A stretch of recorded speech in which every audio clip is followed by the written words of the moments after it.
Hi, I'm Steve. I'm going to share my thoughts on how you can achieve a better financial future.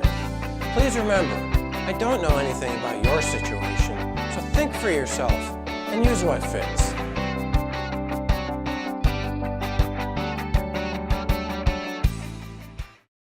Welcome back to our compelling conversation on finance theory. Let's move on to the topic of risk. What is it? How do you measure it? And how much extra return should you demand for taking it on? To start with, it's very important to consider three very different types of risk. The first risk is you won't get your money back. Investing in Uncle Fred's great idea might be one of these. Professional venture capitalists who invest in new companies deal with this all the time. They know that they will lose all of their money on many of their investments. To pay for these losses, they demand a very high expected return, so winners may be very lucrative. The risk of losing your investment is tough to tolerate, and the average investor should steer clear, or at the very minimum be very cautious where this is a possibility.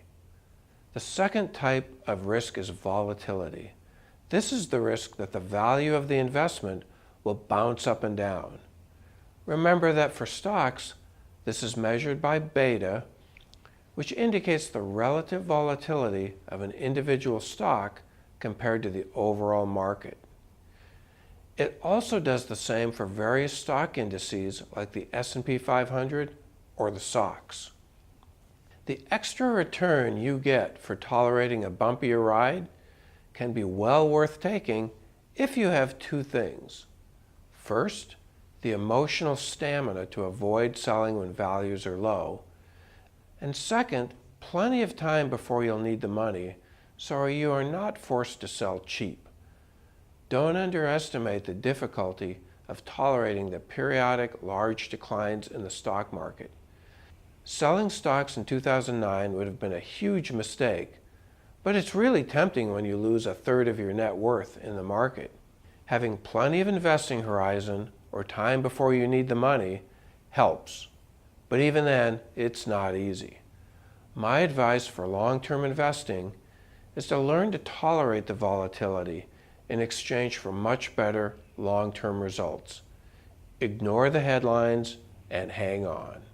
Our final risk type is related to your investment horizon and other life factors. This risk is called liquidity risk. It's the risk you have an unexpected need for the money and have to sell, regardless of price.